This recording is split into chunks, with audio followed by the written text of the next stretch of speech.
was going to be early this time.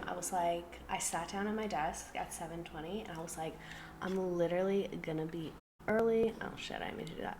I was like, I'm literally going to be early this time for once in my fucking life on this app. And then I don't even know what just happened. Like, I cannot even tell you why I was not early just now, but I was just sitting here and it took me a long time to type the title out. And I wanted to say time for history class, bitches, but it didn't work. It wasn't letting me.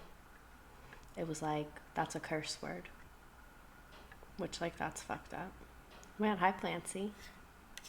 Welcome. It says it has 0 viewers, but there's people chatting and following, so. Something's broken.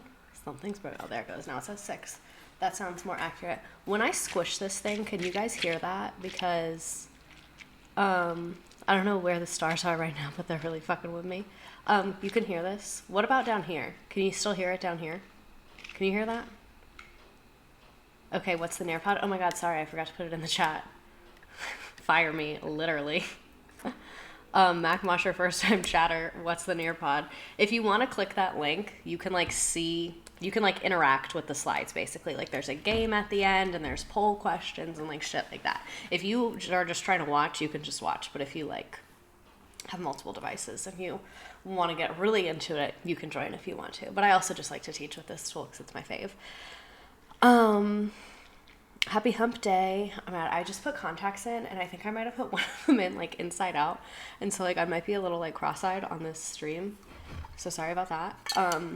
But welcome. If you want to join the Nearpod, the code's in the chat, or the link is in the chat. I'll put it in again. My water tastes kind of gross. Was almost late to class because I had to drop my car off for maintenance. Dealing with car things is the absolute fucking worst. I hate dealing with car things more than anything. Also, I need something to play with because you can hear this and I don't want you guys to hear something, but like I need something to play with. Let me look at my desk. What do I have? I have like fidgets somewhere. I have some fidgets at work. What do I have? Ooh, I do have a fidget and it's a quiet one. I love these. These are like, oh my god, one of my hairs is on it. Get the fuck off. I love being blonde, like I love my natural hair color, but I hate that you can't see it and you can feel it. This is the fidget. This is my favorite one because it's quiet and you just kind of like do that number and play with it. This one, I have other ones that are better, but like other ones that are just like this, that are just like looser, like that are easier to play with. But this is what we have right now. So this is what we're working with. Love the clinky pen sounds ASMR. Am I ASMRing you?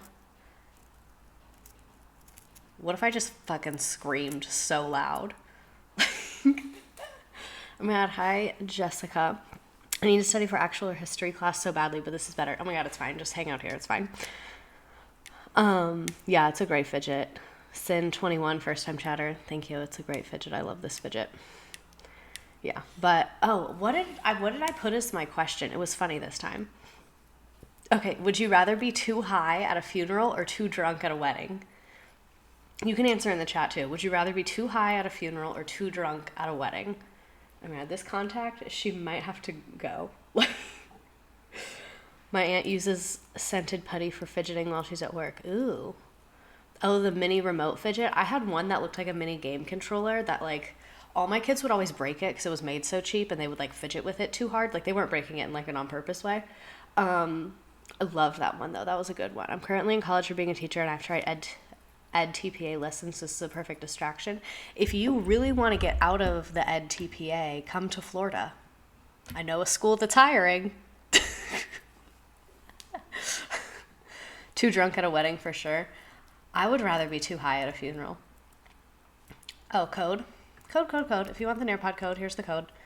I get really bad social anxiety at events like that are loud. Like a quiet event, I don't get social anxiety, but if it's a loud event, I really do. So I think like too drunk at a wedding, I would just like freak out a little bit and like start crying. Definitely more high because I got too high last week at a funeral.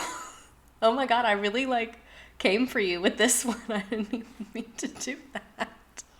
I didn't mean to call you out like that. I know a school that's hiring. Thank you. I was really proud of that joke. I was kind of like, oh, I guess it didn't hit like that, but I was proud of it. They're still hiring. I be hearing. I was gonna say something, but then I remember that person asked me not to tell anybody, so let me not talk about it on the internet. Maybe one day. My brother almost went to my grandma's funeral high. We all have different coping mechanisms, you know? Your old supervisor hate watching and fuming at your joke right now. One thing, I'm living in that man's head rent-free. I'm in that head rent-free.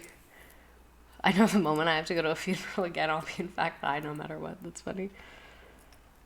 I was high at my grandma's funeral and laughed at the priest singing and had to leave. I meant this question completely as a joke. Like, I should have known that this would happen, but I 100% meant this as a joke. I'm sorry for dropping crumbs. I'm very anti-dropping crumbs. I never drop crumbs on TikTok because I think it's fucking irritating. I just wasn't thinking before I was speaking and I caught myself, and I apologize for that because that's annoying. Do any of your old students watch these streams? I think so. So if you're my old student and you're watching this, you know that I don't condone doing anything illegal, and that drinking alcohol and using marijuana is illegal because you are all under the age of 21 and none of you have a medical prescription for anything. So if you are watching this, you know my stance on this. We have talked about it extensively. This jokey time does not change my stance. I don't work there anymore. I'm just coming to you as an adult now. Just as like a mentor, kinda. You know what I mean? None of them are even on here. Like, I think occasionally one or two of them will randomly pop in. But someone said they've never been high, but definitely they would pick high at a funeral because weddings stress them out. And I cannot drink at those type of events. I want to read the other ones in the chat now. Also, thank you all for following me. Cinnamon Mustard, Alexis Barone, Abigail Wins, Bethany Not Beth. Thanks. Too high at a funeral, wedding. If it's a wedding reception, then the wedding. But if it's the ceremony, then definitely the funeral. That is such a good answer. I loved that. That's so like, I love a nuanced ass answer. Way too high at a funeral because I took a Spanish test high and put my mind and got 102%. It opened up a new part of your brain. Plenty of experience. That's too funny. Okay. How long have we been on here? Oh, we've only been on here for 8 minutes. I'm probably going to get started too. Oh my God, Average Tay. I always see you on Instagram. I just can't drink, bro. I hate alcohol. It messes my stomach up. I get really bad hangover anxiety. I thought about drinking again on tonight's stream, but every time I do that, I literally only drink a couple sips of it. And like, I just didn't feel like it. And I didn't really like that drink that much. I saw a TikTok where they pre-gamed a funeral. The mom was like, shut up and act sober. That's funny. Okay. Also, the game on this one is really good. I worked really hard on the game. I made it at work today. In my defense, today was so slow. Only a few people needed things from me. Normally, people need stuff from me like every 15 minutes. But today, only like 3 or 4 people the whole day. Since I was like 23, I've hated drinking. It never makes me feel good. Yeah, I just feel like shit every time. Like, I have realized I love one drink. I love to drink like one Truly or like a Mike's Hard Lemonade or like a bitch ass drink like that. I love to drink one of those while I'm like chilling and watching TV. That's what I enjoy. Anything past that, it's just not for me. Oh my God. Okay. The last time I drank, I passed out on a couch and had my hairbrush stuck in my hair. We've all been there. We've all been there, sister or brother. We've all been there. Let me drop the Nearpod link if you would like to add your sentiment to this, if anyone would like to join this Nearpod. We're going to go ahead and get into it. This one has a lot of memes. If you follow me on Instagram, you saw the memes. My Instagram is the same thing as my Twitch, like Miss Redacted, but with the 3 instead of the last E. I drank more underage than I ever did at 21. There's a Mike's Hard in my filing cabinet because my desk has been there for a year because I just don't want to drink it. I drank a lot my freshman year of college. Not even the whole year. Like my first semester of college, I drank a lot, and not compared to a lot of people. Like I wasn't partying every single day, but I was partying like at least 2, usually 3 days a week, which is a lot to me. And I like after my first semester, didn't really drink that much again after that. Like I would party occasionally, but it just like wasn't something I was really into anymore. I got alcohol poisoning when I was 17 and it ruined it. I can drink like one at a time only if it's yummy. Yeah, like all my friends are always trying to take shots. They're always like, let's do some shots. And I'm like, no. Like that's just not what we're doing. Like that's just fully not what we're doing. That's not for me. Absolutely not. All right, so let's get into it. What the fuck are we talking about today? We're talking about Operation Paperclip. This is a pic of a bunch of the people that were involved in Operation Paperclip. Green tea shots or tequila only. I've never had a green tea shot. I feel like I see it on TikTok all the time. I'm on bartender TikTok. I've never had one. A shot would kill me. I'll do a tequila shot if I have lime. I took a vodka shot in like October, and it was like it was awful. It was huge. And it was so bad. And everyone was like, yeah. And I was like, you guys need therapy if this is like what we're doing for fun. Like you literally fully need therapy. You absolutely do. A shot would kill me. Yeah, I would be dead. My state, Wisconsin, allows people under 21 to drink with parent consent. So many kids from my high school got alcohol poisoning. Jesus. Tequila with a pickle juice chaser kills it immediately. I've never tried a pickle juice chaser, but I love pickle juice. Or I don't love pickle juice, I love pickles, so I'm assuming I'd like pickle juice. I've never just like drank it. Wisconsin, I feel like I have a lot of followers. There's too many men in this picture. It's of scientists in like the 60s, that's why, I'm sorry. Trigger warning men. Here, we can move to the next slide. Oh fuck, there's a lot of men in that one too. What was I about to say? I don't remember. Whatever.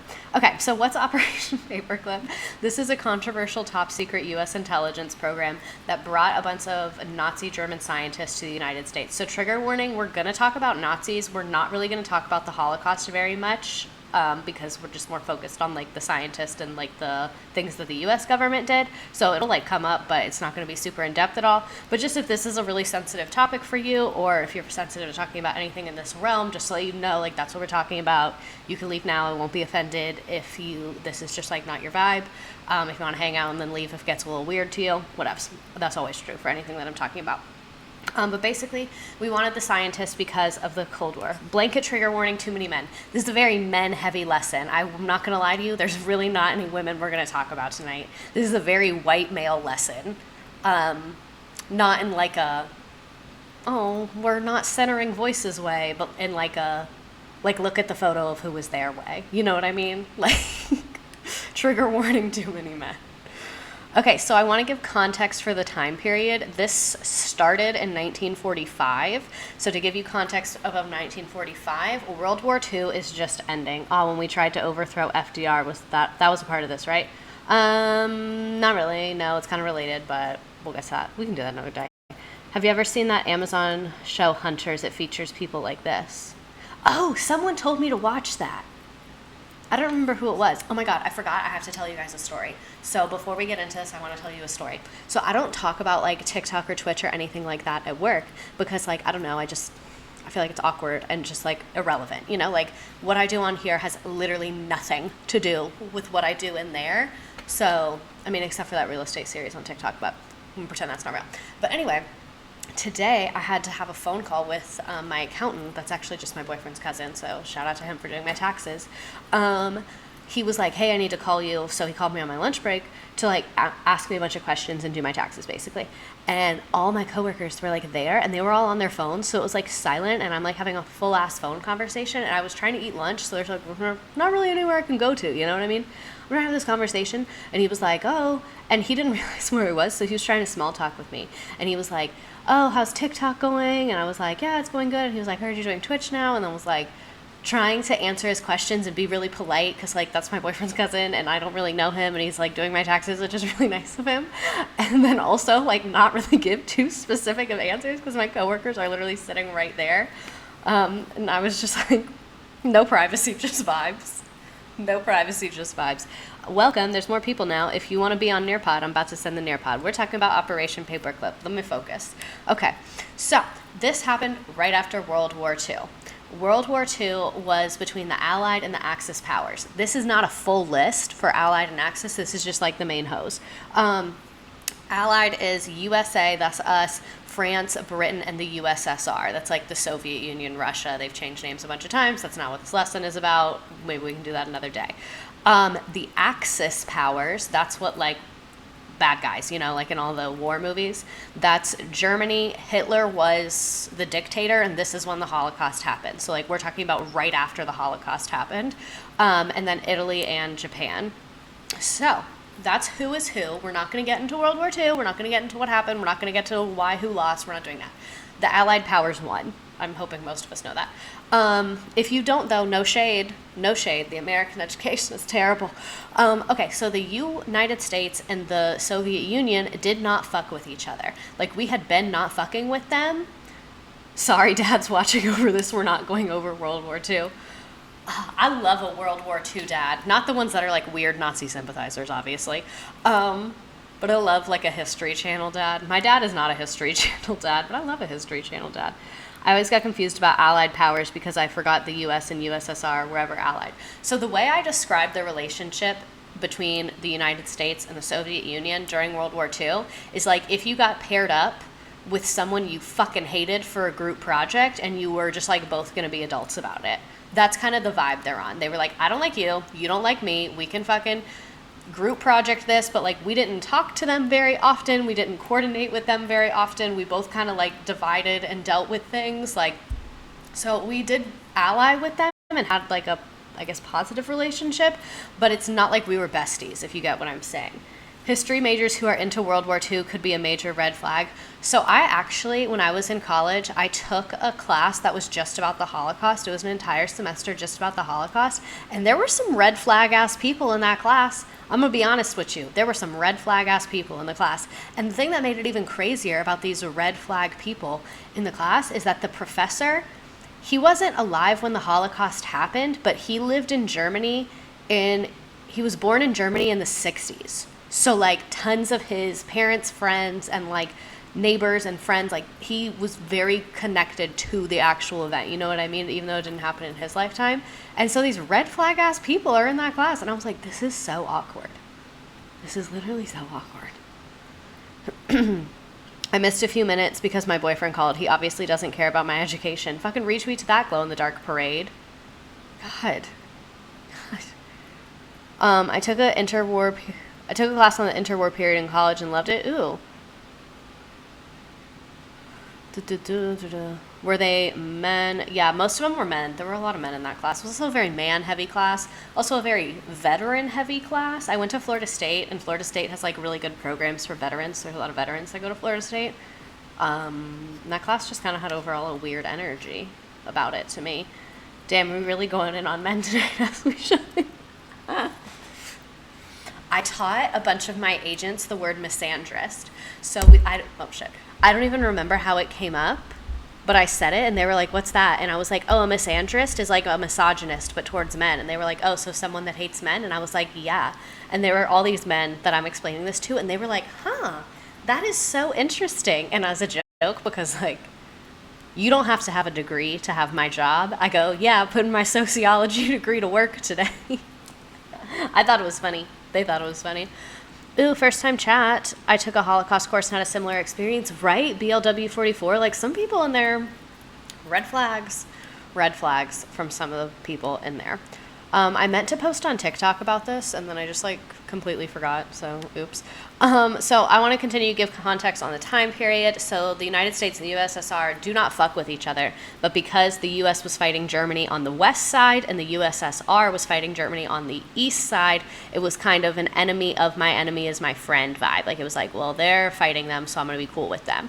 And to be honest, the Soviet Union kind of did more than the United States did. They were like involved earlier. They had a lot more people there. Like their country's right there, so like you can gather why that's the case. So during World War II, Germany was investing a lot of resources into science, and science was being used to carry out the Holocaust. Things like gas chambers, doing experiments on human beings, torture, like various things that are science related were being used to carry out the Holocaust and also fight in the war. You know, things like bombs and airplanes, those are all created by science. So Germany started investing a lot of time, money, and energy into science and scientists.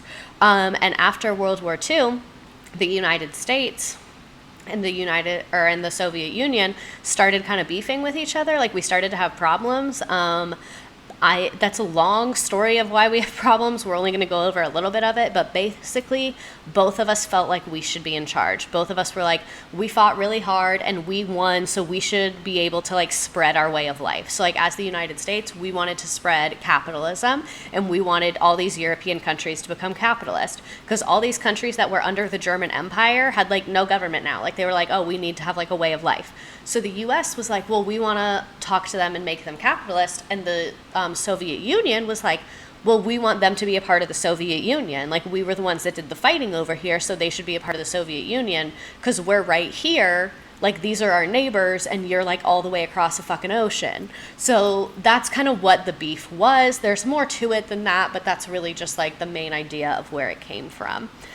We were just mad we were late to the imperialist game. We're usually pretty early to the imperialist game. So we're not going to go through all of this. This is on my Teachers Pay Teachers. I made it for my students. But basically, like, this is during World War II.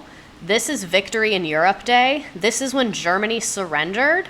And then Victory in Japan Day, that's when Japan surrendered, and then World War II was over. And then right here is really where our beef with the Soviet Union started. Like, we started heavy beefing with them. So you can see it's literally less than a year later. And then, like, all of these conferences in here, like the Dumbarton Oaks Conference, Yalta, San Francisco, all of that, that's basically us trying to figure out what's going to happen after the war. We were like, are you going to have to take half? Are we going to split it? Are we going to work together? What are the vibes going to be? So you can see that like this had been brewing and there had been tension for a while. The other important part is at the Potsdam Conference, this is how they decided to divide up Germany.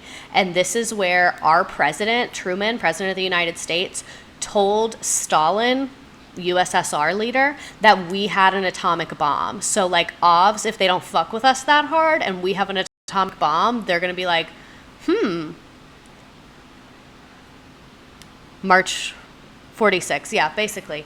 I know it's tiny. I'm sorry. I mainly just wanted to show you, like, I mainly did it for myself so I could explain the dates. But yeah, obviously if we have a bomb, that doesn't sit right with them. And then we started beefing with them like at the end of 1945, beginning of 1946. So that's kind of our relationship with the Soviet Union right now. I want to talk about what is the Cold War. 1945 is when the Cold War started. I want to see if any of you know what it is. I'm sure some of you do, and I kind of want to see how different people explain it. I'm going to explain it in a couple seconds. If you want to put something on the screen, like on the Nearpod, you can do it that way. Hi, Quarter Life Crisis. I saw you join, and I was distracted. Thank you. I love the timeline, too. Thank you. My eyes are broken, clearly. Yeah. No, your eyes aren't broken. It was teeny tiny. Because normally I would like print that out and give it to each kid, and I just like didn't feel like redoing it or making it bigger because it was saved as a PDF. So I was like, yeah, I'm not doing all that right now. But yeah, you can answer even if you know what the Cold War is and you are like a pissing match between the US and the USSR. Basically, even if you know what it is and you think you have a cute, perfect, gorgeous answer, go ahead, go for it. Cold, meaning like no firepower, like subtweeting, but with war. Yeah, that's a pretty good description. When the US and Russia had beef, but no one wanted to prove they were better, afraid of mutually assured destruction. Exactly. Space race. Yep, we're going to talk about the space race. So this is like what we're talking about today is really important for the space race. The looming threat of nuking each other. They're flexing over each other. I was always taught it was not a war, but just like men bickering at each other. Yeah, pretty much. It's like a fight, but not a war. Something about an arms race. Germany being poor again. Yeah, Germany was very much poor. War that was cold. You're funny. We all kept edging each other with bombs. I love this description. Loving that one. Pretty sure everyone was fighting and arguing about what weapons everyone should have, and it's also started the race to the moon. True. Literally every competition between two countries that they could have without actually going to war, pretty much. US versus USSR, let's act tough about communism. I used to think it was because it's cold in Russia. I mean, that's not like a terrible conclusion to come to. It was when we didn't actually fight Russia, but we had a war and still wanted to beat each other to space. Yeah, very much so. They'd fight in other countries. Yeah, that's like my first stream that I did on here was about the Vietnam War, and that's what was going on then, is like we were fighting in other countries over bullshit, if you know what I mean. The space race, yeah. It was those two guys that go way too hard against each other in PE. That's another very high quality description. Okay, so the Cold War lasted a really fucking long time. It was from 1945 to 1991. It was a period of tension between the democracies of the Western world, that's us, and the communist countries of Eastern Europe, that's the Soviet Union. So you can see here's Uncle Sam, that's us. There's this bear, that's the Soviet Union. And it was led by the West was led by the U.S. and the Eastern Europe led by Soviet Union, exactly. The Cold War never ended. It's really not ended right now, like extra, like your teacher's right, and right now that's becoming very evident.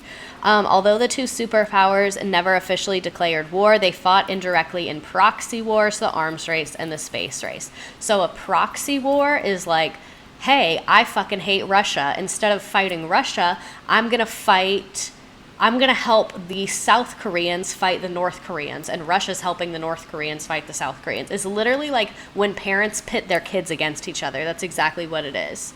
Shout out to my homie, Mr. Lance. Tell me why I always forget Russia is in Europe. It's in, like, technically Asia and Europe, Eurasia, you know? We were triangulating. Also, this website, Ducksters, is where I got this description. Ducksters is, like, literally for small children, and it looks like it was made in like 2004, but I fucking love it. They have like really all the big topics in history on there. They explain stuff really clearly. Like they just explain it in normal ass language. I've always felt like it was pretty unbiased for how simple it is. Like it's really difficult to make things easy to understand without like creating bias, and I think Ducksters does a really good job of that. So I just wanted to tell you that's where I got this from, and not this entire thing, but this slide.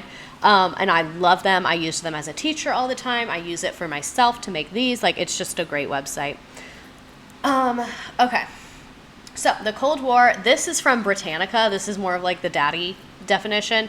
The Cold War, the open yet restricted rivalry after World War II between the U.S. and Soviet Union and our allies. It was waged on political, economic, and propaganda fronts and only had limited recourse to weapons.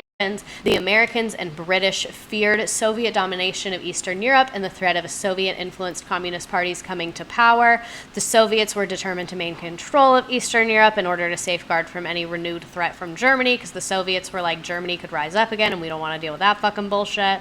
Yeah, it's the daddy definition. The Cold War had solidified by 1947 when the U.S. provided aid under the Marshall Plan. So we started giving a bunch of free like food and money and stuff to Eastern European countries, and we're like, hey, you should have democracy. And the Soviets were like, bruh, like that's our fucking people. Like leave us alone, go away. But also a lot of the people needed food, so like, you know. The Cold War reached its peak in 1948 to 53. This is when they had like blockades in Berlin and things were really bad. This is when the U.S. formed NATO, the North Atlantic Treaty Organization.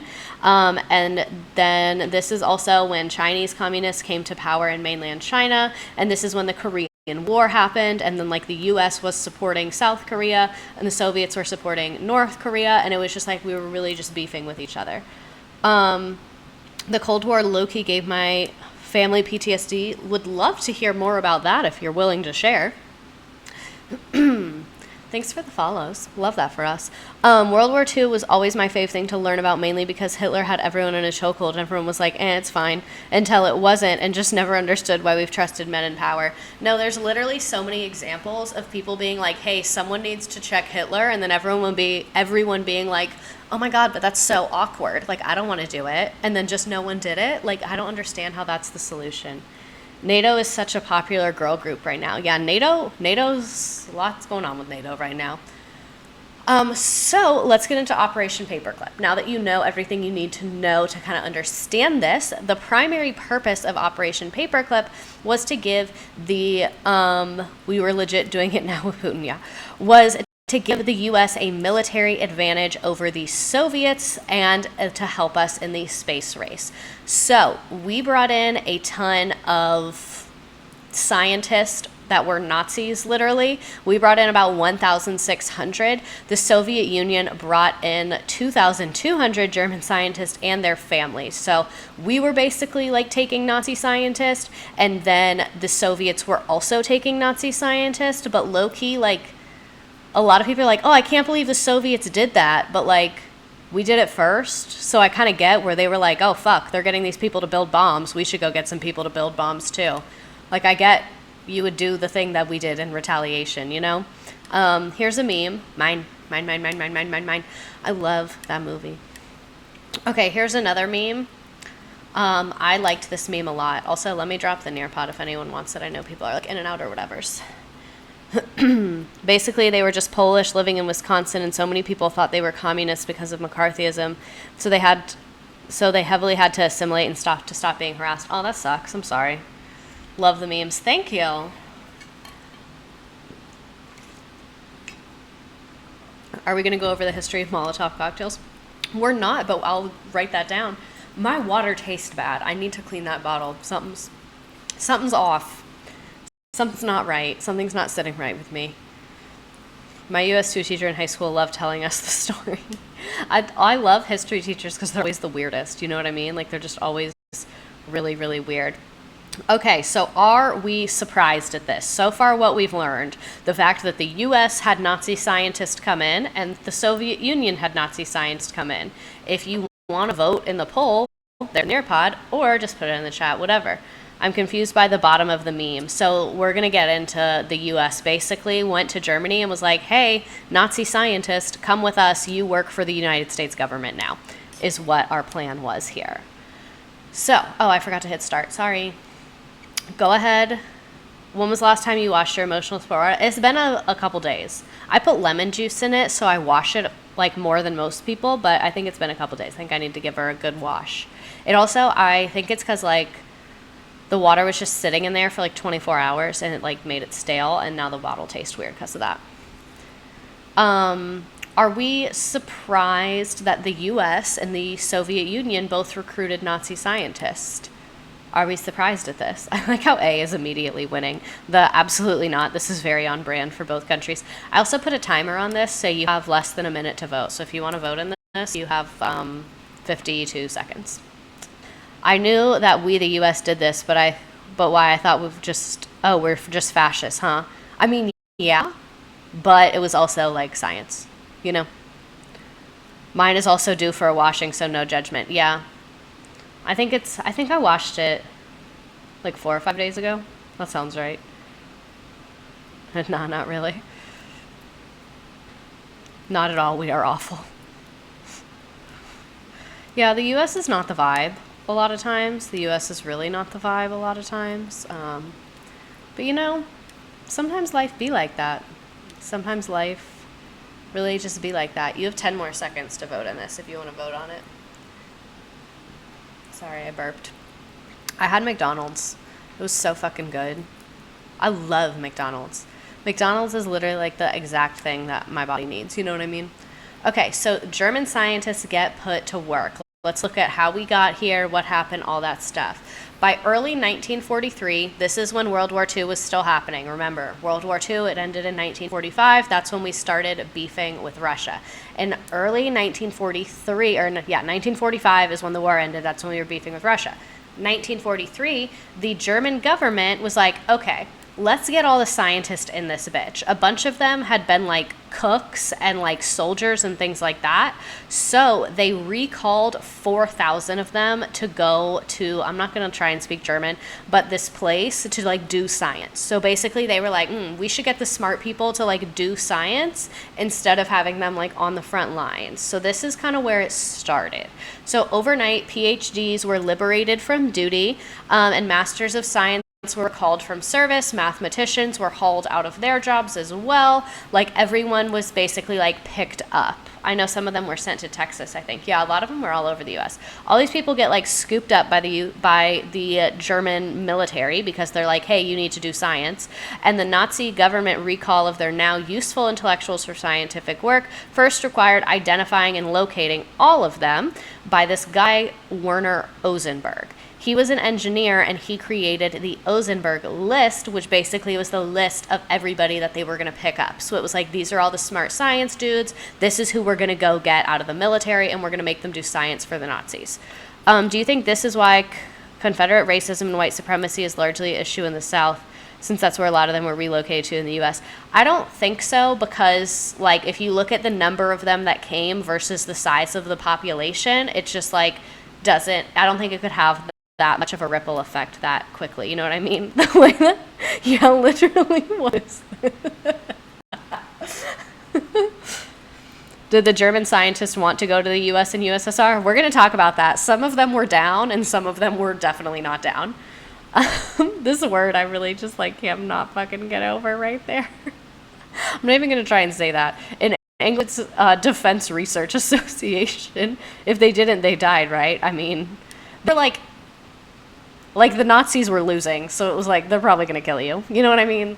Like, they saw the ship going down. The South always been racist. Need German scientists to help. Yeah, I more meant in terms of like the modern Nazi movement there. But yeah, the South has been racist since like forever. Please, there's no way that's a real word. German is not real. Please put it in Google and make it say it. Okay. How do you do that?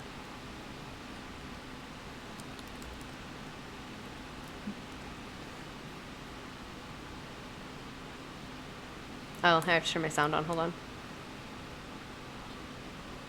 Why isn't it going? Der Forschungsgemeinschaft. Der Forschungsgemeinschaft. Der Forschungsgemeinschaft. Thanks to whoever suggested that. I'm shocked at my ability to pronounce that long word. Yeah, thanks, Average Day. I'm glad we put that in there. Okay, so the Third Reich, this is like the Nazi party to any accomplished scientist in 1943. I put this meme on Twitter. I feel like these streams let you do the oddball requests like Google Translate, and not in the world you could do that in a classroom. No, I would do shit like that all the time in my classroom. That's why we were always behind. Like, I was always up to some bullshit. Where'd my fidget go? Oh, like in between my legs. It's giving American Horror Story. Get your fucking ass up and work. I'm embarrassed for her that she said that shit, because use one of your brain cells. Like, read the fucking room. Read the room. Why would you say that? What's wrong with you? Relationships are more important than curriculum. Yeah, true. And she thinks she made some profound point. Your history memes are always A+. Thank you. Kim K really thought she said something. She was like, people are going to eat this shit up. People are going to love this shit. And like, do I think she probably works hard? I don't know. Maybe. She's doing a lot of stuff. Could it all be being done by different people? Absolutely. Could she be super involved and be pulling 10-hour days all the time? That also has the potential to be true. But like, at the end of the day, if she wanted to not work, she could. You know? And like, that's freedom in and of itself. You know? No, I don't think she does, and I will not apologize for that opinion. Yeah, that's like, I really don't know. Like, I've seen, there's some celebrities that fucking work. Like, some celebrities work their asses off. I don't consume enough of her content to know or get the sense. You know? Miss Kimberly Kardashian. I will say that the OG seasons of the show were good. I don't watch it, but I watch like the original seasons, and she didn't seem like she was working that hard then, so I can't imagine she's working more. Isn't she trying to be a lawyer? That should be hard. So she's trying to be a lawyer, but she's not one. Like, I think she's failed multiple times. So like, I'm not a lawyer, so I'm not going to judge her for not being one. But yeah. You know what I mean? Do I think she has busy days? Of course. Do I think she's constantly working? Nah. Yeah, that's what I mean. Like, she has enough going on that I'm sure she's not just, like, dicking around every single day. She's, like, barely a paralegal. I don't even think she's a paralegal. You know what I mean? She also has a lot of money for tutors, so she definitely has a leg up. Yeah, absolutely. Like, she gets to be a lawyer from her fucking house. She doesn't even have to go, like, to class and shit. So now she's, like, almost ready for her real bar. Why be working when you already have the money? That's what I'm saying. Like, I can assure you, if I was Kimberly Kardashian, if I woke up tomorrow in that body, work is not the thing I would do. Do photo shoots actually count as work? I would say that they do, because 1, you're on your feet a lot of times. 2, you're taking direction from multiple people. 3, you have to like be there, and like it's scheduling, and it's like you have to think about the way your body looks. You know, it's definitely not back-breaking labor. Like, not the hardest work in the world, but I do think doing a photo shoot is like a thing that would get old and tiring after a while. I cannot believe she's dating Pete Davidson. Can we discuss that? Can we please discuss the fact that Kimberly Kardashian is dating Peter Davidson? Is that his name? Peter. I I think she works a lot, and work-life balance has to be impossible. Her life is. The only thing about her is she's gotten a couple of innocent people out of prison. Like, yeah, that was cool for her. I've been dying too. So glad you asked. Did you see the pics she posted? Yes, I did. Where they both have like the Diet Cokes, and they're like, I need to know. I don't follow her on anything, but I know so much about her, and I don't watch the show, and I need to know how that's possible. Where is my brain getting this information? Do you guys have that experience? I know so fucking much about her and this family, but I just like, I don't watch her stuff. So how do I know that? I don't know how I know that. I'm obsessed. We're living in a simulation, but they're fucking adorable. I want her and Mr. Davidson from Staten Island to date. They started dating because they met during her SNL hosting. But I saw on Twitter that they were talking before that, so I don't know. I get it from my mom who watch all the time, but I'm into the Duggars, so I can't say anything. My favorite show is Sister Wives. I fucking love Sister Wives. My boyfriend thinks it's absolutely atrocious, but I fucking love Sister Wives. I think it's such a good show. I for real have sympathy for her dealing with Kanye, though, because someone with a narcissistic dad, that sucks. I have a lot of sympathy for her in that regard too, and I have the most sympathy for their children, especially North, because he's talking about her the most. That would be very difficult. I do have a lot of empathy and sympathy for her in that regard, because that's just not fun. Like, for anyone, it's not fun to have public family drama. Like, that's just a bad time. They're all over the news for no reason. That's why you know so much, the family, her and Pete. So I kind of love her having a sweet boyfriend after that. Yeah, Pete Davidson seems like a cool, chill dude. I feel bad for North. She knows what's going on between Kim and Kanye. Yeah, I feel bad for North too, because like, imagine your dad being like, my fucking daughter's on TikTok talking about an emo girl. Like, oh my god. Even though I actively try to avoid them. Okay, so let's get into the U.S. doing Operation Paperclip. Now that I'm done talking about Kim Kardashian West for now. I'm sure we'll talk about her again. Pete is adorable and harmless. Hopefully Kim doesn't ruin him. Yeah. As World War II is entering its final stages, American and British organizations were like, hey, we should go to Germany and get as much military, scientific, and technological development as we can. Because at this point, like, Germany's losing and they're down bad and, like, everything's destroyed and all of that shit. So at this point, the Americans and the British are just kind of, like, looting for science, I guess. So trailing behind the combat troops was something called the Combined Intelligence Subcommittee, a Combined Intelligence Objective Subcommittee that began confiscating war-related documents and materials and interrogating science at research facilities. So one enlightening discovery from a toilet at a university was the Ozenberg list. So remember how in the middle of World War II, they made the list of all the scientists that they wanted to come pick up? Mustache Man is dead at this point. I think this is shortly before he died. I believe. So almost dead, like down bad and almost dead, because he killed himself shortly after this, I believe, either right before or shortly after. But yeah, they found the Ozenberg list. That's all the scientists and the engineers and all that shit that had been put to work for the Third Reich. So that's why I meant to put this meme after that. But yeah, that's what happened with that list. The U.S. found it. Here's another. Is this a meme? I think this is just like a joke. I don't think this is a meme. Wait, hold on, a toilet? Like they tried to flush the list? I tried to find more information on this and I couldn't. I don't know if they tried to flush it or it was hidden like behind the toilet or in the tank or something like that. Some of these scientists are part of the Nuremberg trials. Yes, a lot of them were a part of the Nuremberg trials and then still came to the United States. Very interesting. Yeah. So the Ozenberg list. Shortly before Germany surrendered, they found pieces of it, like it said, stuffed in a toilet. I don't know what that means. And the list subsequently reached MI6, M16. That's like British intelligence, and they gave it to the United States. What is even the point of the trial at that point? That's what I'm fucking saying. The trial was not just scientists, though. It was also a lot of the people that saw concentration camps and stuff like that. Publicity, I guess. I don't know. A lot of people did, like, I think, get the death penalty at that trial. So there was a lot of punishment that happened, but not everybody. Then the U.S. Army Major Robert Staver blah, blah, blah, blah, blah, used the Ozenberg list to compile a list of German scientists to be captured and interrogated. And one of them, this guy von Braun, was at the head of the list. He was Germany's premier rocket scientist. We're going to talk all about him. He was an engineer, and he was the leading figure in the development of rocket technology in Nazi Germany. So this... Would you be able to do a lesson on MK Ultra? I always thought it was fake until a few months ago. Yes, it's on my list. Next week, for 420, I'm doing the war on drugs. And then after that, I want to do MK Ultra is my plan as of right now. Okay, so von Braun was the rocket technology scientist in Nazi Germany. He had a complicated relationship with the Nazi Party. He applied for membership in 1937 and was issued membership under this number. He high key is a Nazi. It's not like, oh, he lived under the Nazi government, but he didn't like them. No, you applied and became a Nazi, fully.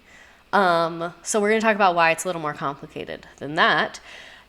What he said is, in 1939, I was officially demanded to join the National Socialist Party. But if you notice, the record says 1937. So it's are you lying, or did you misremember? What the fuck happened? At this time, I was already a technical director at fucking government place. The technical work carried out there had in the meantime attracted more and more attention and higher levels. Thus, my refusal to join the party would have meant that I would have to abandon the work of my life. Therefore, I decided to join. My membership in the party did not involve any political activity. So this is his quote about why he joined. In 1933, he was working on his doctorate when the Nazi Party came to power. So it's not like when he was working originally, he was very non-political. But then a couple years later is when he joined the Nazi Party. So you can see there's his fucking science shit. Yay, he does science, all that stuff. He worked. This is really I don't even know why I put this in here. This is the important part. This is the part that I put. He worked on a bunch of bombs and other science stuff I don't understand, and he was doing science stuff, and actually items were created by slave labor at the Nazi work camps. So he was doing the science to create the bombs, and then the actual work of building the metal parts and shit was done by the Holocaust victims in the labor camps. So it's he's this quote of him being oh, I wasn't political. It's you were, though. Couldn't he just go somewhere else to finish his PhD? Yeah, I don't know. I don't know how education was back then. I guess he could have, but I don't know. I really have no idea, I guess.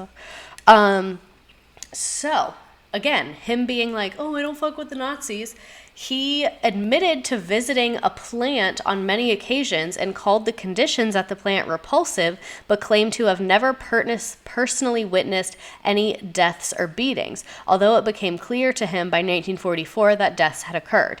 He denied ever visiting this concentration camp where 20,000 people died from illness, beating, hangings, and intolerable work conditions. But some prisoners claimed that he did engage in treatment and torture and stuff and approved of it. A French resistance fighter who was a prisoner testified in 1955 that after an apparent sabotage attempt, von Braun ordered a prisoner to be flogged, while another prisoner claimed von Braun stood by as prisoners were hanged by chains and suspended by cranes. So he's saying that he disagreed with the Nazis and saying that he wasn't a part of this. But multiple people are yeah, you were there. How do you go and not see violence? That's what I'm saying. I wasn't there, but that just doesn't seem that realistic to me. That doesn't seem that possible in any way, shape, or form. Here's a meme. I'm proud of this one, too. I'm going to go on TikTok Live for a second. What time is it? But yeah, I'm going to go on TikTok Live for a minute because I forgot to post about this on TikTok. Oh, shit. You would not believe your eyes. 10 million fireflies. But yeah, check out the meme. What's my fucking name on Twitch? God. There it is.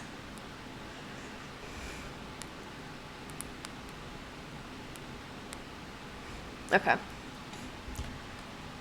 I don't love that angle, but that's fine. I love the meme. The meme. Love the engagement. A+ meme. Thanks. But yeah, so he said he was like, I don't fuck with the Nazis. I'm not a Nazi. I don't fuck with the Nazi party. But he literally was a member of the Nazi party and went to a labor camp on multiple occasions. So to me, like, how could, how, what would be fucking with the Nazi party? Like, if this is not fucking with them, what's fucking with them look like? You know what I mean? Load, please. Thank you. So, we're not going to go through every single scientist and what they did before they came to the United States. Like, we're just not going to go through everybody.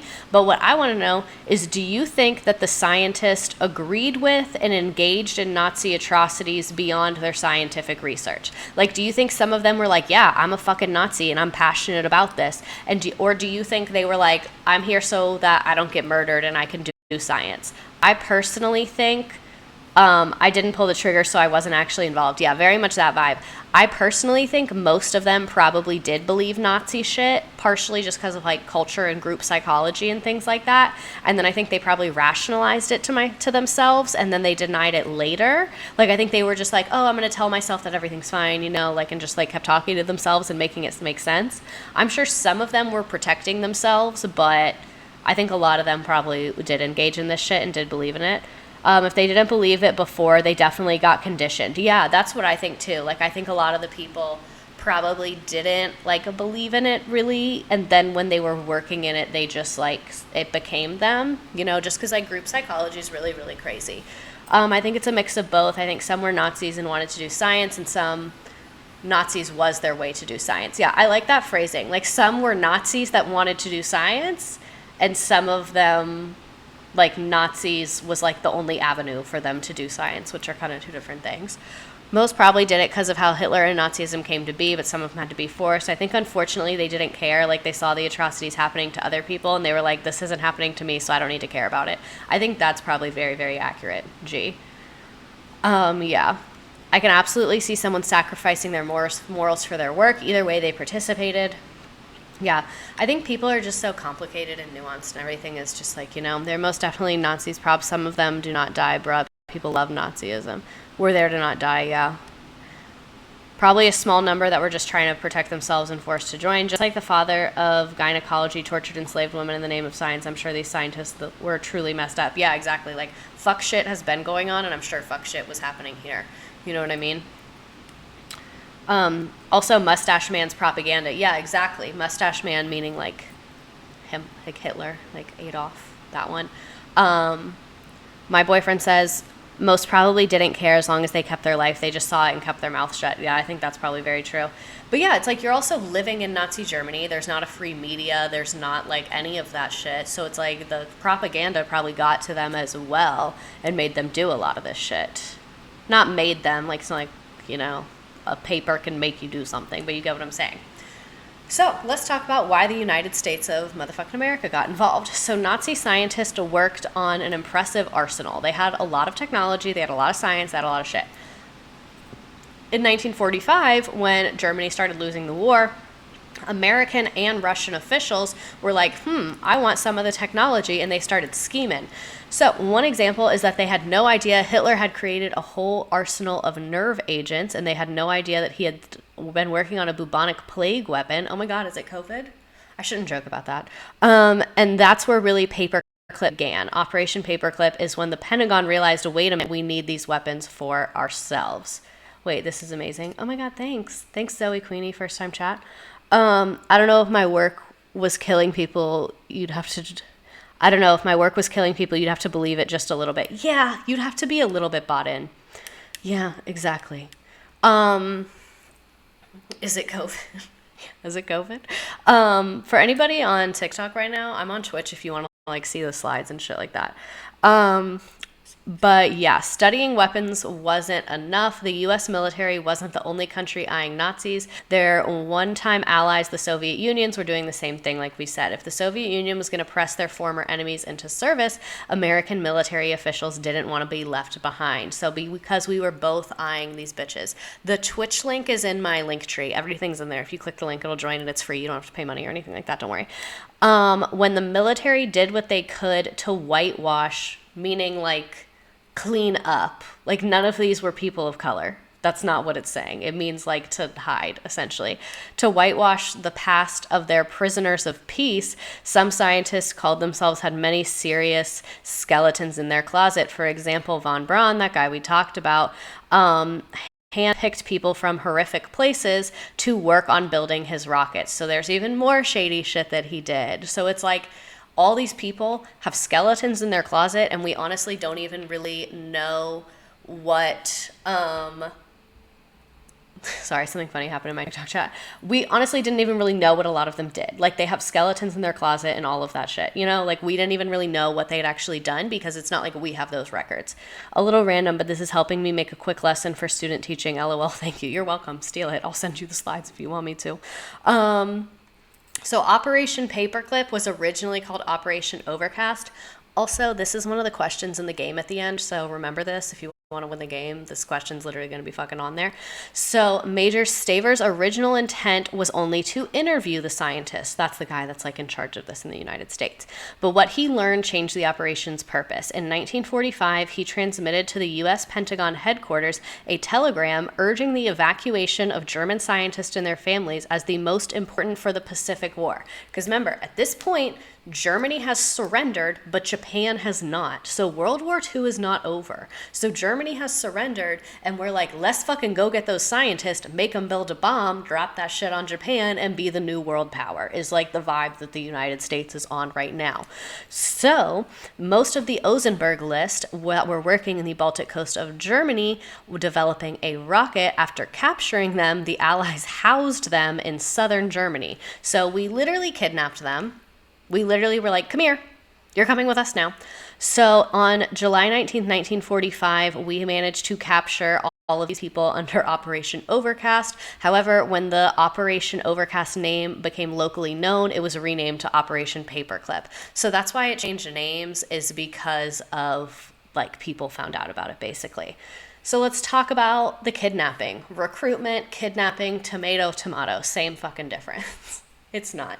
Those are not the same thing. And it's also like, kidnapping is wrong, but they are Nazis. So where's that moral compass fall? You know what I mean? Two wrongs don't make a right, but you know what I mean? Okay, so early on, the United States created that Combined Intelligence Objectives Committee, and they provide forces that went in and targeted these specific people for their know-how, and they wanted to get that technology, blah, blah, blah. I feel like I didn't mean to put this part in there. I meant to delete a lot of this. Okay, I meant to delete a lot of this. Sorry. So much of the U.S. effort was focused on these two places. These are both areas of Germany. I'm not going to try and pronounce them, which by July 1st, 1945, would become a part of the Soviet occupation zone. So they were going to become a part of the Soviets anyway. Many German research facilities had been evacuated to these areas, fearing that Soviet takeover would limit the U.S. ability to exploit the German scientific scientist. We instigated that evacuation operation, and this is the order that we issued. History and philosophy class in one, thanks. On orders of the military government, and again, the military government, like what is that? Like imagine getting this in the mail. Also, if you want to join Nearpod, I can put it in the chat. I will in a second, hold on. On orders of military government, you are to report with your family and baggage as much as you can carry tomorrow noon, 1300 hours in the town square of Bitterfield. There is no need to bring winter clothing. Easily carried possessions such as family documents, jewelry, and the like should be taken along. You will be transported by motor vehicle to the nearest railway station. From there, you will travel on to the west. Please tell the bearer of this letter how large your family is. Imagine getting this. Like, imagine you've been a Nazi scientist. I mean, like, none of us would do that, I'm hoping. But, like imagine the country just, like, fell. Like, the leader killed himself. And then you get this in the mail from the U.S. government. Hi, Gianna. Welcome. First time chat. Nope, I'm running. Me too. Imagine a family of 20. That probably was the case. They didn't have birth control like that back then. If you want to join the Nearpod, it's in the chat. For those of you that are on TikTok right now, I'm teaching about Operation Paperclip. I'm on Twitch. I have slides and like all that shit. The link is in my link tree if you want to join. The U.S. did to these scientists what Germany did to the Jewish people. I mean, I think it's different a little bit. Like, in terms of kidnapping, yes, both of those groups of people were kidnapped, but I don't think it's like really the same. Like, and no one thought it was like a scam. Like, oh, how the turntable. Yeah, literally. Like, I think these scientists definitely, they were fed well and clothed well, and they were fine. But it's like, damn, now you're getting fucking kidnapped too, bitch. No one thought it was a scam. I think scams were like not as much of a thing back then. Like, I think now we're really quick to be like, oh, that's a fucking scam. But like, I don't think people thought that way that much because it was like way harder to fake documents and shit like that. If the US has one thing, it's the audacity. No, literally, if we have one thing, it's the audacity. Okay. So, German scientist, where is the GIF? Why isn't it loading? German scientists living in a war-torn country grappling with their work for the Nazis, the U.S. government. It didn't go down like that, but it's kind of funny. I thought that GIF was funny. They put it at the bottom, like, forward this to 5 people.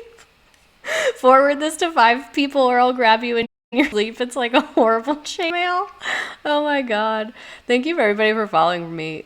Blue Scheist, Wintermelon, Lazy Photographer, Snowy Emu, Miss Nopalera, Lesbian Cowboy. Lesbian Cowboy, I love that username. Lesbian Cowboy, let me hear from you. You still here? Oh, not the chainmail. That's literally... It does sound like a scam email. It's like, pack your shit tonight, be fucking ready, let us know how many people are in your family so we can have everything ready for you. Like, it's just a little funny. I'm going to get off of TikTok Live because it's like distracting and there's more people on Twitch. So if you're on TikTok Live and you want to watch the rest of it, the Twitch link is in my bio. Love you. Peace and love. Bye-byes. Yeah. Bitch, I don't believe... On God, you're not going to kidnap me. On God. Bitch, I don't believe in God. Because... the letter would be so fucking overwhelming. I would be like, what is this? Bring all your valuables, but please absolutely no winter clothes. It's like, jewelry, yes. Drugs, yes. Family documents, yes. Winter clothes, no. If you bring a fucking jacket on this field trip, I'm burning it. I'm burning it. No jackets can come on the fucking field trip. I just pretend to not read English. You'd be like... So just start using an accent, start speaking Spanish, be like, oh, ¿cómo está? No hablas inglés. Like, you bring a jacket, you die. You're not bringing a fucking jacket. You're getting kidnapped, you're getting sent to America, and you're not bringing a jacket because it doesn't get cold in the United States, apparently. I can excuse being a Nazi, but I draw the line at snow boots. I think I've seen this film before and I didn't like the ending. You guys are so fucking funny. This is why I love being on here because like whenever I would teach as a teacher and my students would make jokes like this, I would be like, you guys, we have to focus. Like, you're really funny, but we have to focus. But now I can just like stop and we can do it because like I can stay all night. See if I have fucking plans. It's the opposite of your mom when it's slightly chilly out. I want to know, did anyone bring winter clothes and were they allowed to bring them? It's also the same energy as like, I don't know if other schools did this, but when I was in high school, this was a thing. And when the high school I taught at, this was a thing. You're like not allowed to bring your backpack on the last day of the semester, like before winter break and the last day of school. And like, if you bring it, they will literally fucking take it and keep it in the office. Like, you are not allowed to bring your backpack. I don't really know why. I don't know why. No idea. This was a thing when I was in school too. But I wonder if that was the situation with like the kidnapping of the Germans. You know what I mean? Also, thanks Hanjo48, Alex Rogers 927, Shirtihi for following me, Blue Shisto, I already saw you. My school did that too. So like, someone told me when I was in high school, they said you can't bring your backpacks because it's the last day of school. And we don't want you to leave anything here. Like, we don't want any stuff here because we don't want you to leave it here, which I understood. And at my high school, if you brought a backpack, like, they told everyone not to. But if you had one, they would just call your parents. And if your parents couldn't come get it, they would just, like, usually let you keep it. But the high school I went to, they would take the backpacks and leave them in the office. So, like, if you don't want them to leave anything, why are you taking it? Because that's going to increase the likelihood that they're going to leave it. My school did it so no last day backpacks to prevent kids throwing things out of bus windows. Yeah, most of my kids didn't take the bus, which was weird. I get that. The high school I went to, everyone took the bus. I didn't. But most people did. Couldn't they throw things out the window year round? I think kids should start throwing things out of bus windows year round to protest that backpack rule, personally. That's my strategy. Okay, so do you think the Nazi scientists were happy that they got kidnapped? Let me send the near out again. If anyone wants to vote in this poll, a minute and a half. We didn't use lockers, so we had backpacks all the time. Yeah, my kids didn't have lockers either. A bunch of them would leave all their shit at my classroom, which was fine. I used to throw wood chips out the bus window, so I was banned from the bus for a month. Betty Crocker homemaker, that's dangerous, throwing wood chips out the bus window. But yeah, do you think the Nazi scientists were happy that they got kidnapped? So your choices are, you can't read them. Let me make the screen bigger. All of them were probs pissed. Most were probs relieved that they weren't working for Nazis anymore, and it was probably a mix. Some believed Nazi ideology and were probs pissed, and some were probably super grateful. I think C as well, because I think a lot of people were like, oh, fucking thank God I don't have to grapple with that anymore. Like, thank God I don't have to, like, cry myself to sleep every night over this. Yeah, I think a lot of people are probably low-key, high-key relieved. That's what, like, everyone's voting for is C. Oh my God. My nose is stuffy. I feel like my nose is always stuffy. I'm supposed to go to an ENT soon. That's going to be fun for me. Very much excited. Oh, wait. Let me look at the chat. Okay. We had a real discussion of did Pocahontas agree with the sides when she was literally kidnapped by the English in my 4th grade class this week. Oh my God. I don't love that. My aunt's classmate threw a soda can full of gravel out the bus window and shattered the lesbian coach's windshield. Was it a hate crime or did they not know that the car was there? I think probably most just went with it because no matter what they believed, they didn't have a choice. Yeah, it was the U.S. or the Soviets coming for them. Yeah, I think probably most of them were like, all right, I know I'm going to get snatched up. Like, I know that shit's happening. So, like, whatever. You know? Oh, no, they were just being stupid. Not a hate crime. They were just being stupid. Got it. So we kidnapped you, but we actually don't want you. So sorry, you can stay here with no money. Basically, we kidnapped a bunch of people. Some of them we left there. And some of them we took with us. So we're going to talk about the ones that got left first, and then we'll talk about the ones that went with us. The bus driver let her come on the bus and yell at them. Good for the bus driver. That's what I would have done as well. Okay, so by 1947, the evacuation operated had netted an estimated 1,800 technicians and scientists, along with 3,700 family members. Those with special skills or knowledge were taken to detention and interrogation centers, and in some cases were held for months. A few of the scientists were gathered as a part of Operation Overcast, but most were transported to villages in the countryside where there were neither research facilities or work. They were provided stipends and forced to report twice weekly to police headquarters to prevent them from leaving. So they literally just like kind of left them in limbo. Also, while we were talking about the scientists, German scientists during the World War II invented modern pesticides that we now use in modern agriculture. They were using chemicals and developing them for gas chambers. Oh my God. Our pesticides were originally meant for gas chambers? No wonder all of us are so fucked up.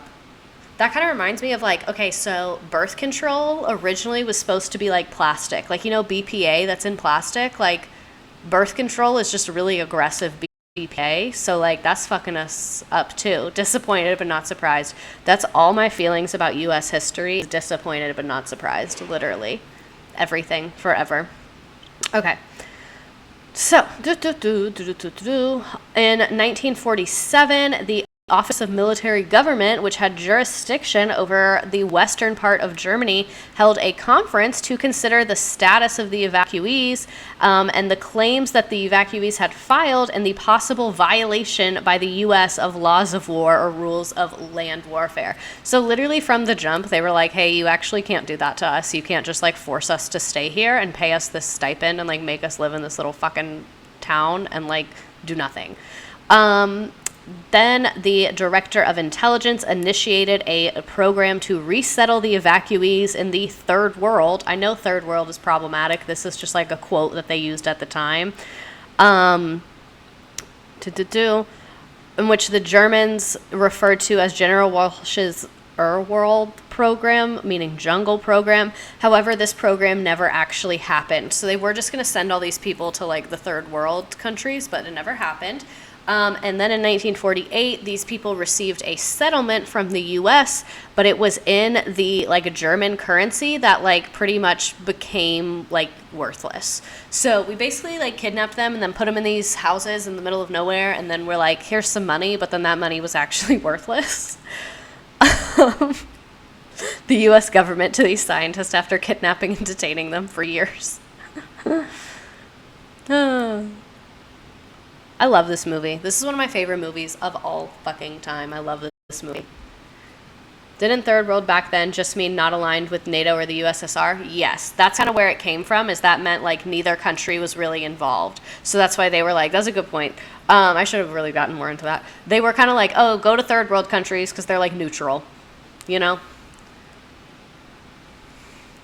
It never gets old. No, Mean Girls literally never gets old. So if any of you can find this audio, please tag me in it. I think this is like, why'd they do that to the scientist? Basically, they just wanted to prevent the Soviet Union from doing the same thing. We didn't want the Soviet Union to kidnap them, so we kidnapped them, but then we didn't actually want them. But if any of you find this sound on TikTok, what time do you normally start streaming? 7:30-ish, like 7:30, 7:45. What was I saying? I forgot. Oh, if you find this sound on TikTok, the one of Regina George screaming and then writing in the burn book, where it's like, not TikTok, but you can upload it as a private video and then use it as a sound. I know, but I'm kind of lazy. But where she's screaming and then like in the burn book, I'm going to click that link though. Don't worry, I'll do the chat replay. She's screaming and then writes in the burn book and she's, do not trust her. Oh my God, thanks. So if you find that audio, tag me in it, because 7:30 Eastern time. I want to make a video of me doing that audio and being like, my former principal still writing mean emails about me, because he does that. I've seen them with my eyes. I got ops everywhere. Okay, so let me focus for once in my life. So while that group was being held in Germany and then like essentially just went home, the U.S. moved the best minds to the United States. So I don't feel like reading all this. I'm just going to paraphrase it. I need to do these more in like bullet list. This is a list of like all the people that came to the United States. Well, not all the people. This is a list of like a lot of the high profile people that came to the US. So I'm not going to go through all of them, but you can see these different people and like where they went and what they were doing. You can see it's a lot of people. Someone mentioned Texas. This is in Fort Bliss, Texas. They were rocket scientists. There were 7 German synthetic fuel scientists in Missouri. There's in Huntsville, Alabama. And you can see it's like throughout the years. So between 1945, this is the part that I wanted. Between 1945 and 1952, the U.S. Air Force sponsored the largest number of paperclip scientists, importing 260 men, of whom 36 returned to Germany and 1 re-emigrated to Argentina. 86 astronautical engineers, like 24 specialists. In 1959, 94 men were sent to the United States. Like you can see, this is not something that was for a brief amount of time. This is not a small amount of people. Like this is a decent amount of people that came to the United States through this program. Mining a struggling country for its best resources, then leaving them with scraps. The U.S. did that. OMG, I'm so shocked. Yeah, literally. So lots of scientists coming to the United States. I also really like this meme. I think I might have made a typo in it. The Argentinian joke is just write themselves. Yeah. I loved this show. I thought this was a great show. I think Spencer is such a funny character. I think he's like literally one of the best written characters of all time. One thing I need to know though is, why do no Disney Channel shows have a mom? Why do no Disney Channel shows have a mom? Like, Spencer carried iCarly. He really fucking did. Spencer carried iCarly. But why do no Disney shows, why does no one have their mom? Like, in That's So Raven, the mom ended up going to law school, so there was no mom on that show. Oh, someone said Raven did. Because they would bust the perverts who produced the show. I didn't want to say that. I did think that, but I didn't want to say it. I have heard about Dan Schneider. If you have not, give it a Google. Freddie Benson had his mom. Yeah, Freddie Benson did have his mom. She was crazy. Who else didn't have a mom? A lot of step family shows, too. Freddie's mom. Okay, let me focus. Loud! Okay, so thoughts, questions, memes, comments. I want to catch up the chat a little bit, all of that. Has anyone watched the 5-hour iCarly video and the 8-hour Victoria one? Have you seen Good Luck, Charlie? I've seen it, but not enough to really know anything about it. All the movies kill the mom, too. Yeah, a lot of the movies kill the mom. I don't understand. Hannah Montana didn't have a mom. That's who I was thinking of. Just tag you in a video with the Mean Girls audio. Fucking thank you, Misty Feed 2. You get a fucking Star Student Award today. You absolutely get the Star Student Award. I have not seen the iCarly reboot. Let me find my mentions.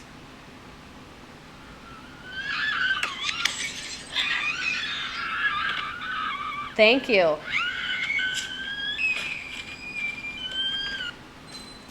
Thank you. I had been looking for this and I just like didn't know what to search. I'd been searching like do not trust her and like shit like that, like phrases from it, but I should have just searched burn book. I don't know why I didn't think of that.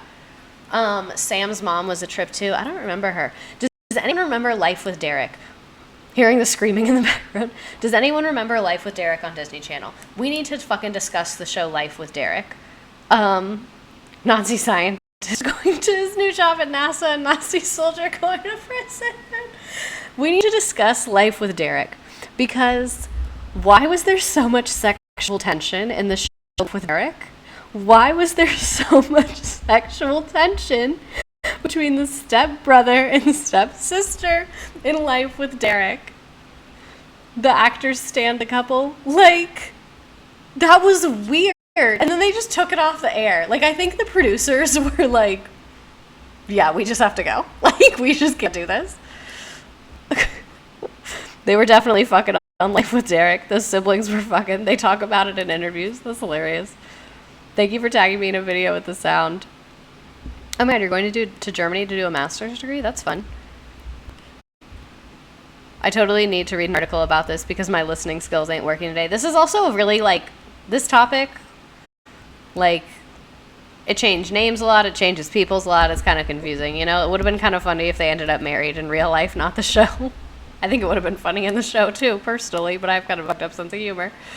Life with Derek was a Canadian show. I don't know if that explained that. Are Canadians just like particularly friendly like that? Like, I don't know if friendly is the right word.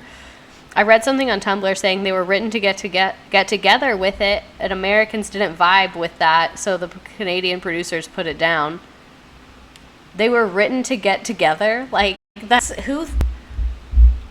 Clueless is so messed up. I remember... Okay, so, like, two things. Let me focus and, like, prioritize here. So, one, whoever decided and wrote the script that they should end up together, that person needs to get fucking therapy. Like, literally, that person needs to be put in therapy immediately. We need to figure out what's going on there. Two, the movie Clueless. I had not seen Clueless. I had seen tons of, like, gifs from it, pictures from it, and, like, how iconic it was, and, like, a bunch of videos from it and all that. But I had not actually sat down and watched it. Maybe, like, 2 years ago, I sat down and actually watched the movie Clueless, and when I saw that they get together, I was like, wait? Like, that's not okay. I was like, this is what everyone's been, like, obsessed with? Because that's, like, not normal, not okay, not cute, and not gorgeous. You know what I mean? Did they forget they were writing for Disney Channel and not Pornhub? No, literally. That's when you try and switch industries. Canadians are very friendly. Thank you, Lazy Photographer, and I appreciate the first-time chat as well. But, like, that's when you're like, I've been a porn writer. How different could TV writing be? And it's really different. You know what I mean? Also, here's another meme. Everyone, you cannot allow German war criminals into the United States. The government. Well, technically we can. There was something I wanted to say on that slide that I think I might have missed. Let me see if it was on there. Not on the other one. I feel like I'm kind of like a mess today, but whatever's. Okay, this is what I wanted to see. This is the part that I missed. In the early 1950s, residency for some of these paperclip specialists was done through the U.S. consulate in Mexico. So the German scientists legally entered the United States from Latin America because a lot of them were war criminals. A lot of them were guilty at the Nuremberg trials. A lot of them had committed war crimes. They were not allowed to enter the United States because they have rules against that. But they were able to enter through Mexico, which kind of cleaned their records, and then immigrated from Mexico or other Latin American countries as well. Don't let war criminals into the U.S. The government, okay, arrest erases their war criminal records. Literally, Plancy, literally. They were like, oh, they're not war criminals if we just delete all this stuff. Thanks for the follow, Carly M72 and Max Brady 12. It would be hypocritical for us to refuse them entrance, but let our own presidents in. It's funny because it's true. What if we change the definition of war criminal? Yeah, I'm glad we went back to that because I really wanted you to understand this meme. Yeah, you cannot allow them to enter the U.S. The government's like, well, technically, if we send them to Mexico, then they're not a criminal. This is like double jeopardy. Have you guys seen that movie? Oh, I'm so thirsty, but that water is so bad. Have you guys seen the movie Double Jeopardy? Basically, this lady, I'm going to spoil it, so if you're going to watch it, I'm spoiling it. Cover your ears for a second. Double Jeopardy, this woman is like on a boat with her husband, and then his like blood is everywhere and he's nowhere to be found, and it's like, what the fuck, you're dead.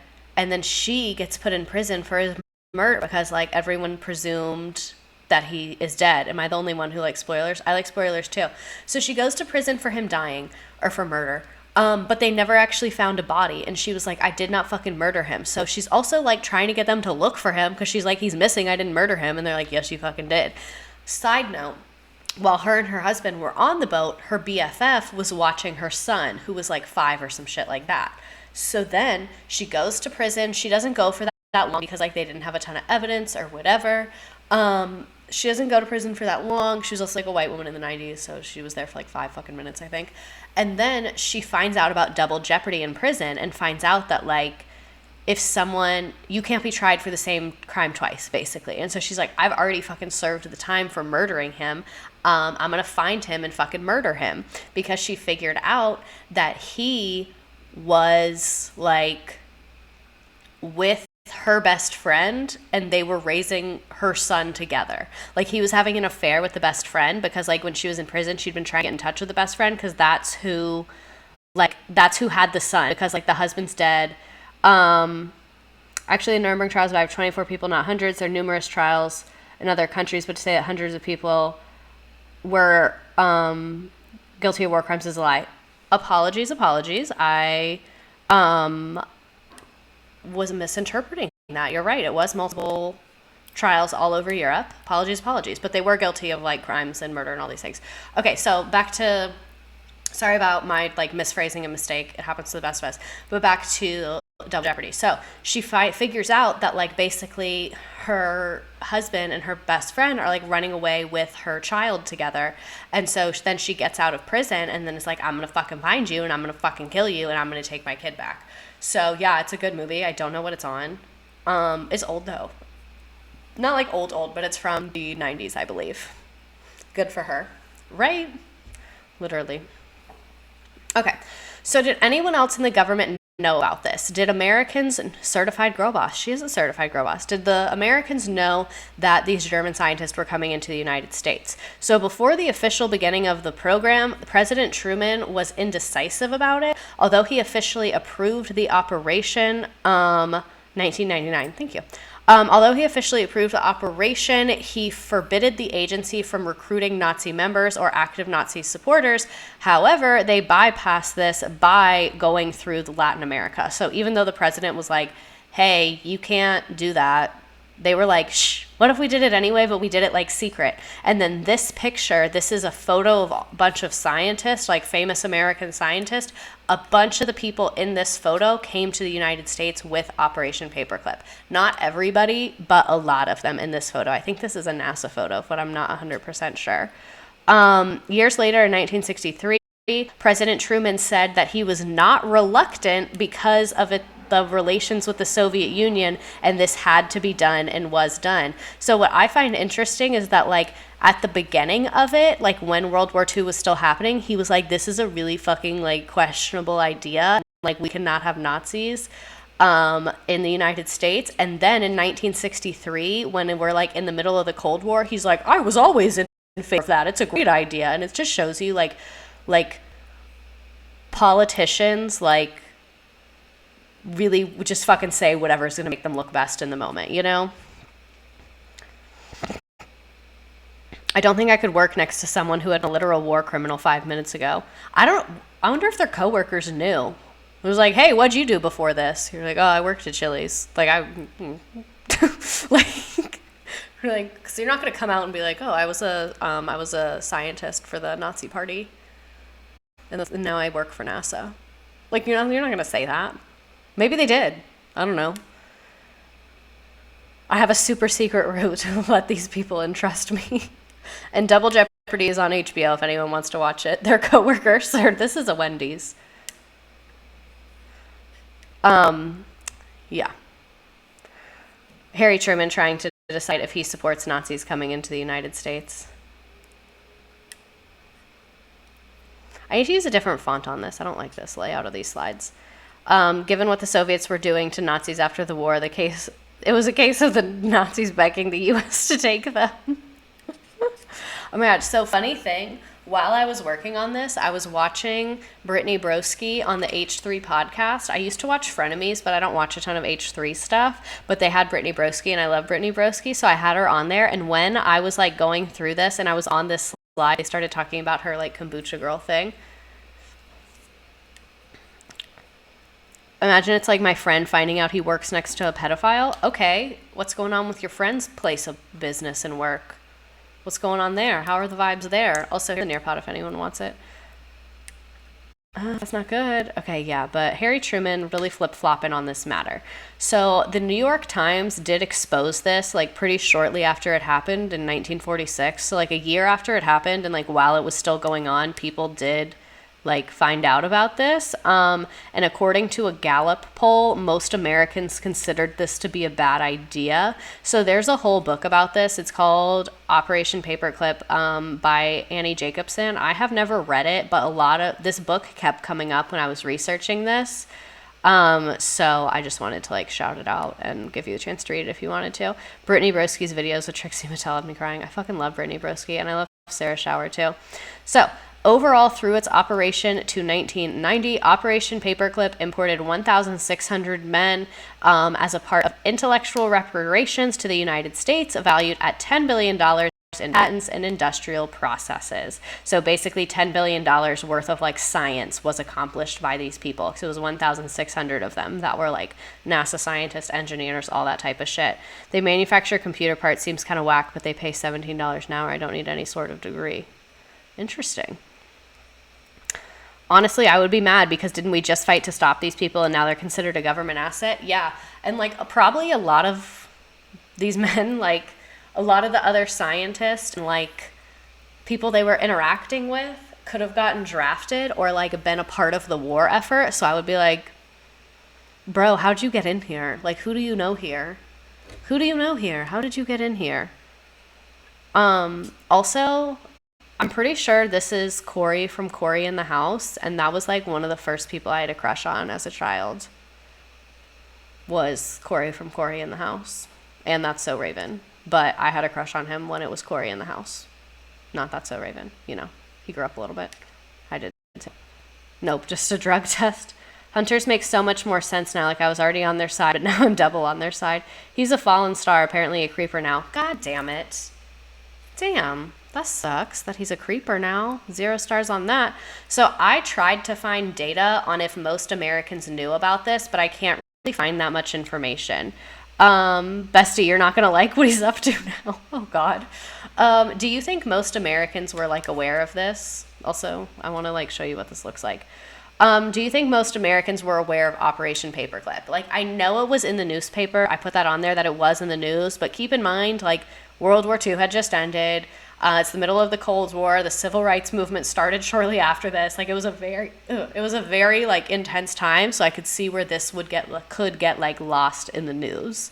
You know what I mean? I like the guy that played the president on Corey in the House. What did he look like? I don't look that up now.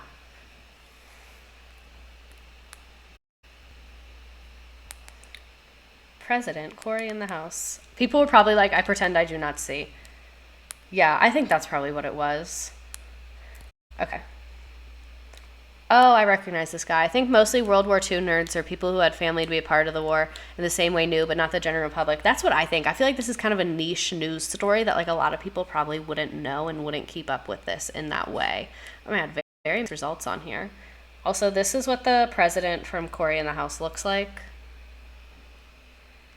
He's giving kind of like Mitt Romney to me a little bit. You know? Did you guys ever see that movie, My Date with the President's Daughter? I also had a crush on the dad from that So Race / Cory in the House. I still do. I still stand by that one. Is he up to anything creepy? Okay, so also awards. A bunch of these people got awards. So these are a bunch of various different awards that these former Nazis got, including the one that we talked about, von Braun, all these other people getting multiple awards from Goddard Astronautics Award, the Distinguished Civilian Service Award, the NASA Distinguished Service Medal, which is the highest award by NASA. Like, so many fucking awards were given to these people. 2 lunar craters were named after them. The first director of the Kennedy Space was the first director of the split. I can't talk. I can't get through that sentence. I'm sorry. 2 lunar creators named after paperclip scientist, DuBose after Carl DuBose, and the first director of NASA's Kennedy Space Center, and von Braun. So it's like literally like these people were worshipped. It's not just like, oh, they came and we put, oh, the chat froze again. Thank you. I'm sorry. I thought no one was talking. Silly me. It hasn't happened that many times this time. I will say that. It's gotten better. Probably going to jinx it now. Sure that I'm jinxing it. But it's gotten a lot better.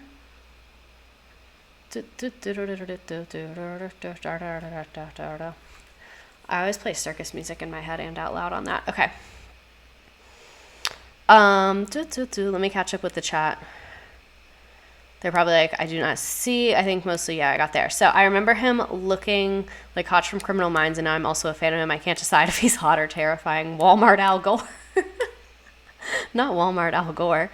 I don't remember the movie, but the song Political Affiliation Determines That imprinted the actor Eric from Boy Meets Girl. Raven's dad was a king. Raven's dad was a king. He was a great dad. And I love a man that can cook. Because I fucking love to eat. I like to cook, but I love a man that can cook. Thank you for telling me that the chat froze. Someone sent something in the chat so I can see if it's fixed. Actually, I guess I can send something in the chat. I'll just send the pod link again. Okay, good. It's working now. But yeah, all these people got tons and tons of awards, which is very questionable. So Nazis in the U.S. after receiving the highest scientific awards possible. I deserve it. Thank you. It's my world. We're all just living in it. My head itches all the time. I always convince myself that I have lice every day of my life. They all deserve to eat shit and die. I love that sentiment. I think we should keep up that sentiment. Eat shit and die. This is a eat shit and die to Nazis account. Always. Loud. Okay, so thoughts on the awards. Some people online were saying the Nazis should have just done the work and not gotten any fame or any clout. And some people are like, oh, they became proud Americans and supported the U.S., so they should get the awards. So, like, what are your thoughts? Do you think they should have gotten the awards? Do you think they shouldn't have been here in the first place? I mean, I think a lot of us feel that way. Do you think, like, okay, they're here, fucking, we can put you in a closet and make you do science all day, every day, but, like, you're not getting money, you're not going to these fucking ceremonies, you're not getting little trophies, you're not getting craters named after you. Like, you lost the right to have fun. You lost the right to have a good science time and to have, like, good fun vibes. You know what I mean? They all deserve to eat shit and die. That actually happens in Hunters. I keep bringing it up, but it's so good. The Ordinary Glycolic Acid Toning Solution on my scalp, 30 minutes before I shower, almost completely stop my scalp itching and dandruff. Maybe I should try that. Oh my god, the Nearpod. Hello. They should have been blacklisted. No awards. Nazis don't deserve awards no matter what they do. That's how I feel. Like, no claim, no fame, no clout. Like, I get not wanting the Soviets to do their science, or not wanting the Soviets to kidnap them, so us kidnapping them. I'm like, I don't think it was a good idea, but I get the logic there. But with the awards, like, you don't have to give awards. Like, what? Their award was not dying. That's how I feel. Your award is not dying. Congratulations. No, also, you can't be a proud American if you are the antithesis of an American values like a Nazi. I don't know about antithesis. America has some very questionable values. But yeah, side note, other thing I wanted to talk about in this lesson, that's kind of everything about Operation Paperclip. Like, it's really kind of a short topic. That's why I picked it. There were scientists. They were doing work for Germany. The U.S. wanted them to do work for us, so we kidnapped all of them, then brought them to the United States and started giving them a ton of awards. So during World War II, just to backtrack a little bit, because this is very interesting, the Nazis were literally inspired by Jim Crow in America, so it's not far-fetched for Nazis to be patriotic Americans. Yeah, very, very wise way of summing that up. That's what I mean, like, American values are kind of Nazi vibes.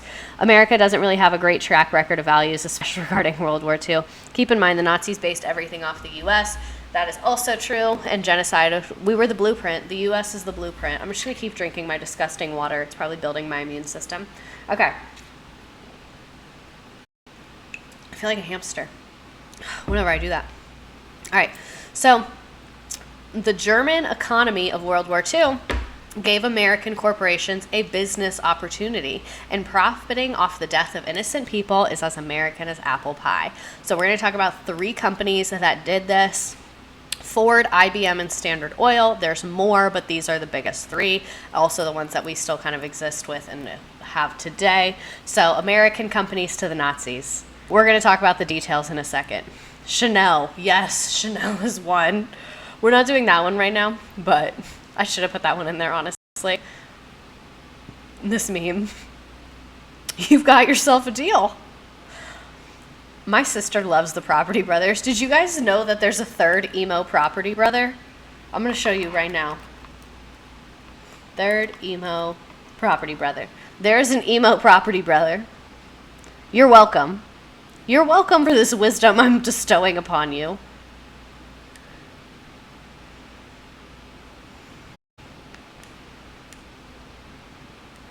Hold on, I have to, like, a lot of people are using the word Nazi in the chat, obviously, so it's like trying to monitor it.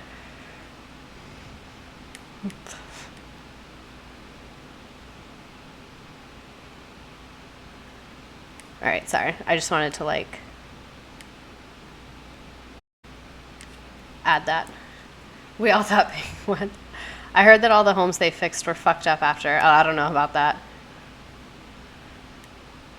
But yeah, emo Property Brother. There's him. Why'd you just pull a picture of a few ones? Okay, so let's start with Ford. Ford is kind of the worst one. Henry Ford was revered by Adolf Hitler, who called Ford my inspiration and kept a portrait of him on his desk. So why did Ford have such respect from Hitler? Hitler was notably impressed with the mass production innovations. And there was also a darker reason. Ford was very anti-Semitic, and the car maker had expressed articles about a vast Jewish conspiracy. So, like, obviously, Nazi Germany was into Henry Ford because Henry Ford was anti-Semitic. So, obviously, they, like, agreed with each other. Before the U.S. even entered the war, Henry Ford was an admirer of Hitler and Nazi Germany. He even received the Grand Cross of the German Eagle, the highest medal that Nazi Germany awarded to a foreigner. So this is Ford, like Ford Motors, American Ford Motors. This is that Ford, the one that, like, created the, well, not created, but, like, popularized mass assembly, like that Ford. There's thunder. So, Mustache Man has such weird taste. Imagine fan behavior for Hitler. And imagine Hitler fan behaving you. Like, I don't know which one's weirder. The Ford Motor Company was no less important to the Nazi war machine. Ford's German division was building cars for Germany before the war, but its German manufacturing plants were repurposed to manufacture military trucks. According to the Washington Post, war documents showed that General Motors and Ford both went along with the conversion of their German plants to military production at a time when U.S.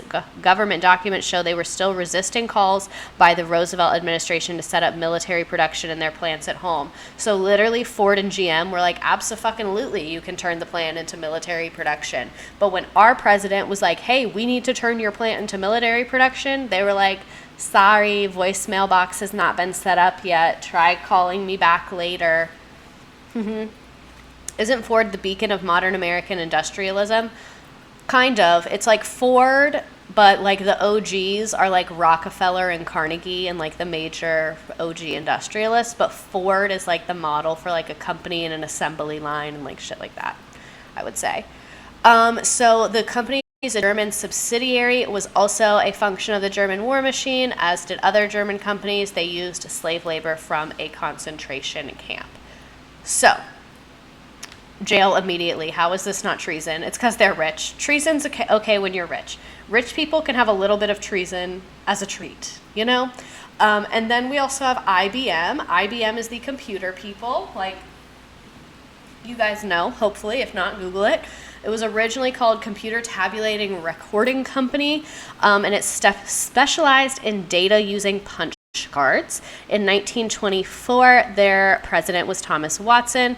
Watson was the president of the Chamber of Commerce and grew IBM into a powerhouse in the 1930s. In fact, IBM's most profitable operation outside the U.S. was this, which is its German subsidiary. Ford is the reason for 40-hour work week.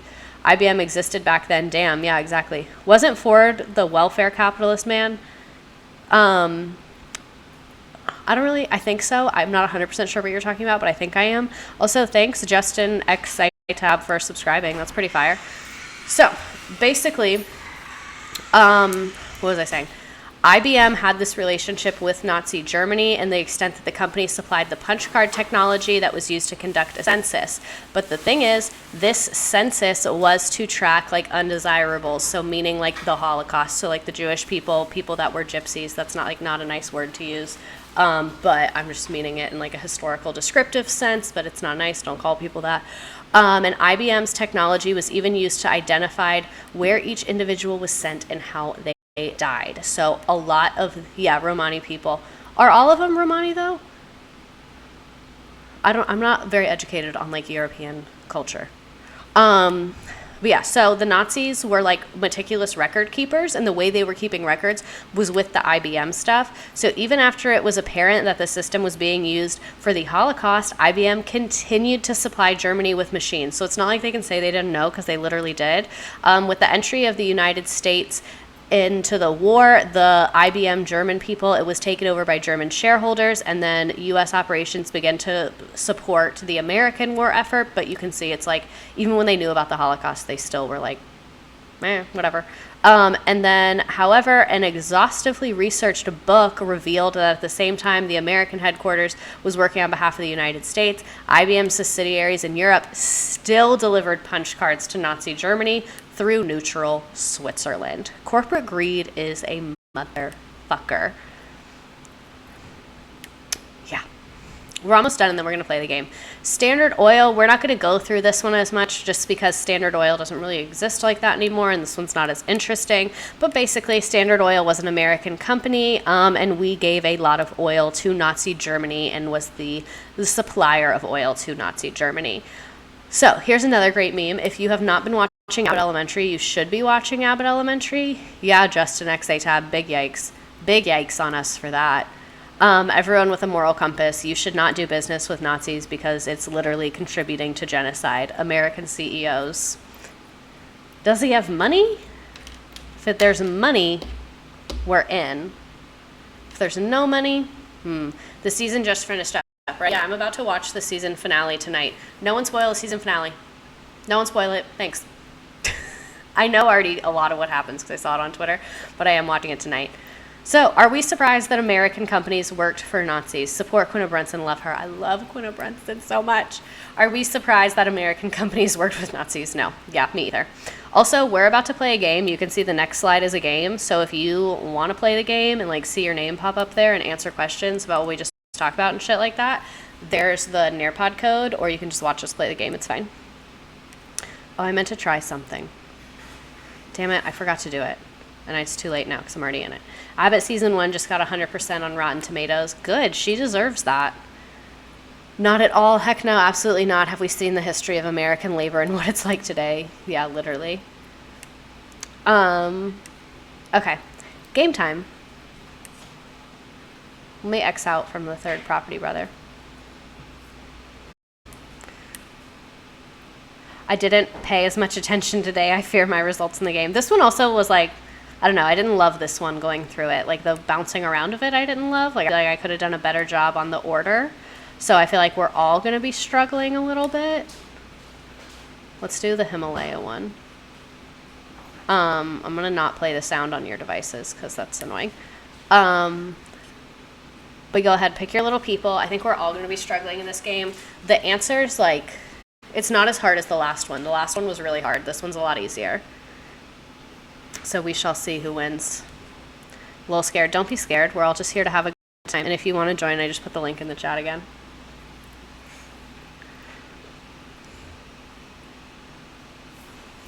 Okay, I'll give people a couple more seconds to pick their people. Oh my god, I'm surprised like there's still a lot of people on Nearpod right now.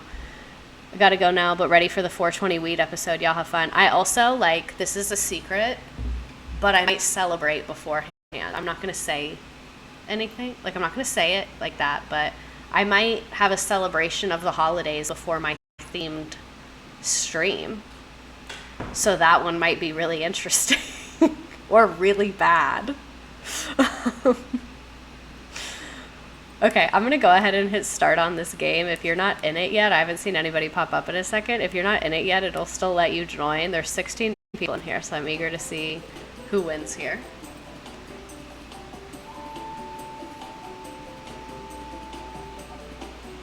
Oh, a lot of y'all are getting this right.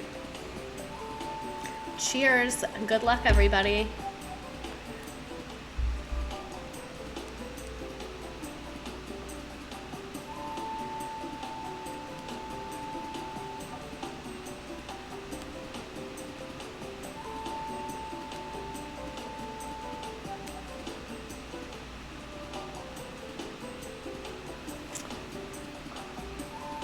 Lena, I think Lena said they were nervous about the game. Yeah, Lena said you were nervous about the game, but you're literally in second place.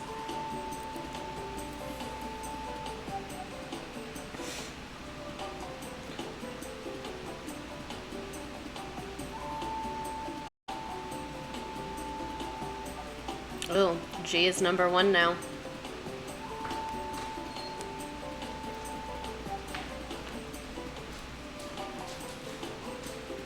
Everyone should hopefully get this right if you were here for this part.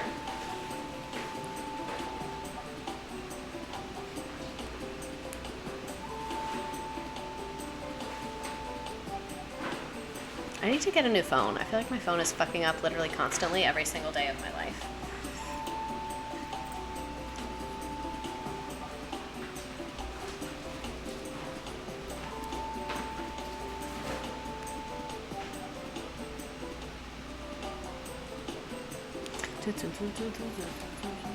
I had something I wanted to tell you, but for some reason now I can't remember what it is.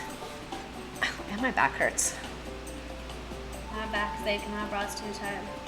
You guys remember that TikTok audio? Because I do. It gets stuck in my head all the time. G is number 1 right now. G's gotten every single question right. 10 out of 10. Well, 4 out of 10 so far. Who else is on here? Ooh, this is a hard one. Americans did not find out about Operation Paperclip till the 1990s. True or false?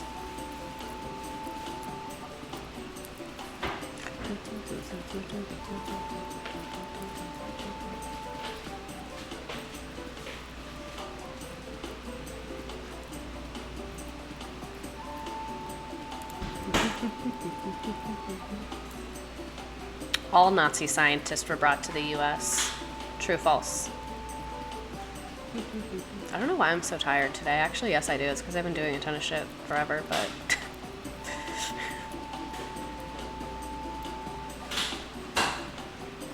I want to clean my water bottle because literally all I want to do is drink it. I feel like this wasn't my best stream. I'm going to be honest. I only give myself like a 6 out of 10 on this one. We're living and we're learning. But next week's going to be a lot better.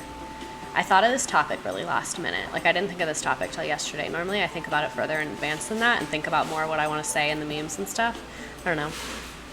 I felt like the last one was good. I really liked the last one. But this one I'm kind of like, on, you know what I mean? All right. You have like a couple questions left. I think like 3. Jessica Paul is winning. Jessica's like #1 star student per usual.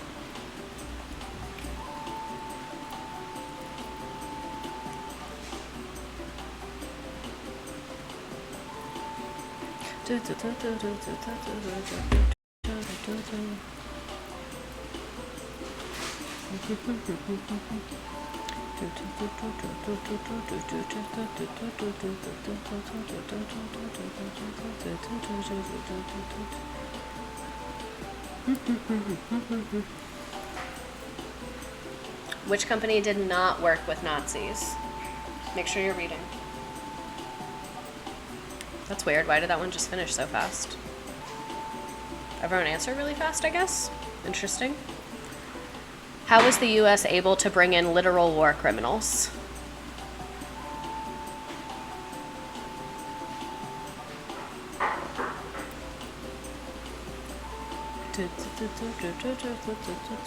There's 2 right answers to this one also.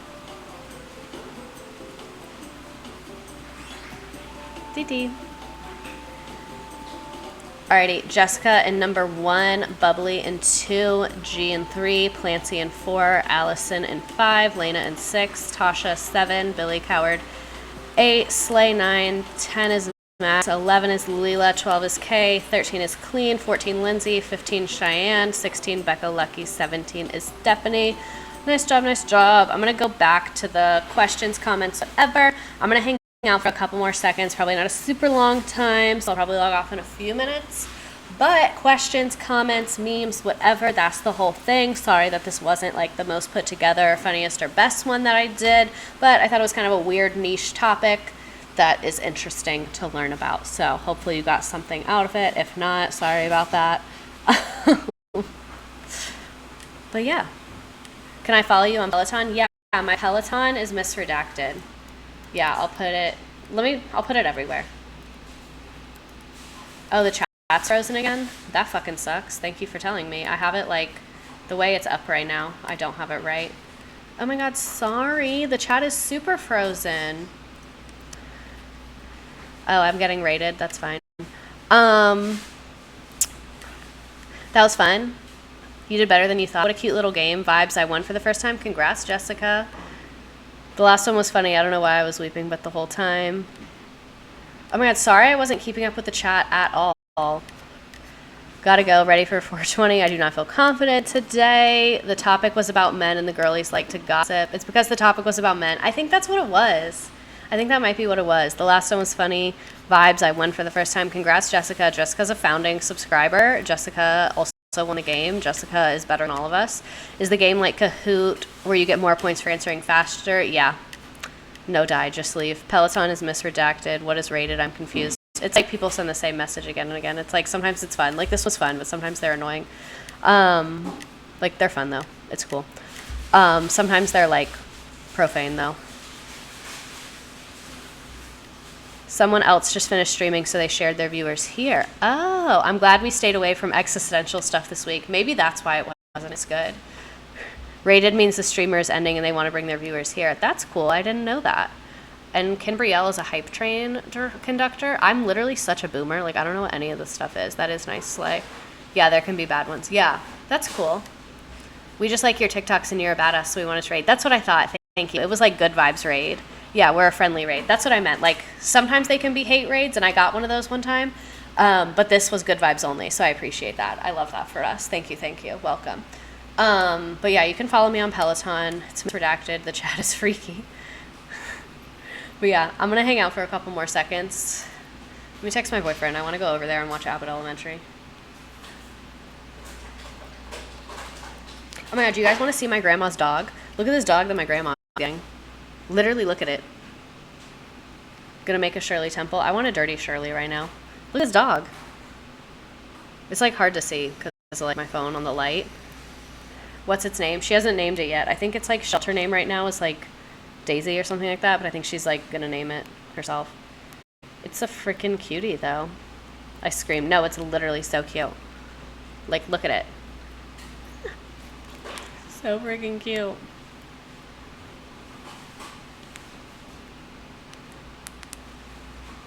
I'm kind of hungry again. I want a snack.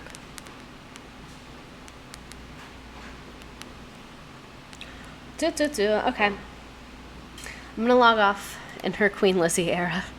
No, literally. That's what she said. She was like, I'm getting a corgi. And I was like, I love corgis. And she was like, it's like she was like, it's like the Queen of England has. And I was like, yeah, it is. Thanks for the education. You're welcome. Bye. Have a good night. I'm just like not super happy with this one, so I'm like a little bit in my feels. But have a good night. I had fun, like I always do. See you on Monday. Monday we'll be doing education, horror stories per usual. And then on Wednesday for 420, we'll be doing like the history of marijuana in the United States and the war on drugs and all of that. So peace and love. Have a good night. Don't do anything harmful or whatever. Love you. Bye.